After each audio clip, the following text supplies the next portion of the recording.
Okay, so when you hit that point in the contract of your biggest negotiation after getting under contract, inspection objection and inspection resolution, what forms do you use? What do you need to do? Let's figure it out. So from CTM, you'll hit create new contract at the top. Scroll down to inspection notices, and you'll see there's just two, the objection and the resolution. We'll start with the objection. So if you're on the buy side and you're submitting an objection to the seller, you will use this notice, right? So this form is used to describe what the buyer finds unsatisfactory about the property and that they're requesting the seller to correct. So in this box here, you will write with as much detail as possible what's wrong and include the who, what, where, when, why, how of what you're asking them to do. The more detail, the better. This is a legal contract. You want to be very clear on what you're asking for. So, for example, the roof needs to be replaced. Okay, well, what is exactly wrong with it? What needs to be corrected? Who's going to be responsible for replacing this? And when? Who's choosing what shingle type is used and what color, the roofing material might be? When are all the receipts due back to the buyer by, right? So I want you to include all that detail, all that information for everything you're requesting here. So this will be filled out. Your inspection report, typically you'll want to attach that so they can see exactly what the inspector said.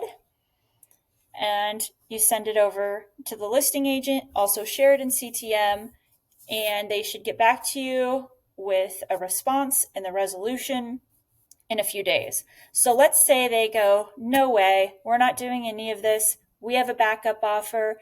You guys either need to withdraw this or we're going to terminate. So let's say, you submitted some things and now you want to back up and say, okay, fine.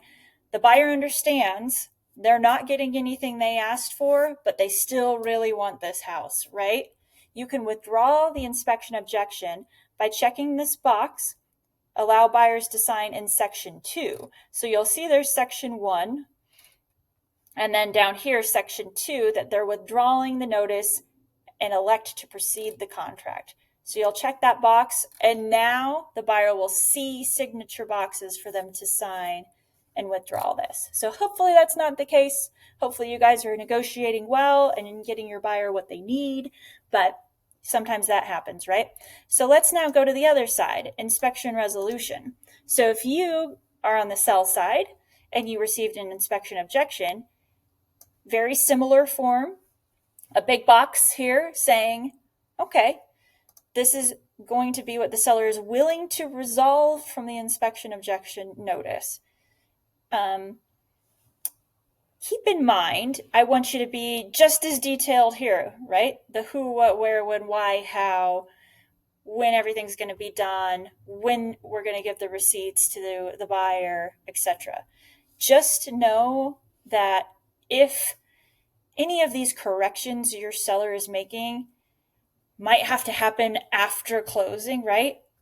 There's this survival. This contract is still upheld and survives closing. So, also, a thing to note here, follow the buyer's agent's lead in this and don't necessarily overcommit your seller to more than the buyer asked, right? Let me see these contracts. If you have any questions, any concerns, send them to me, your managing broker, send them to your team leader, talk through them with your mentor. We want you to feel confident in writing these and also competent in the language you're using. Let me know if you have any questions. Thanks.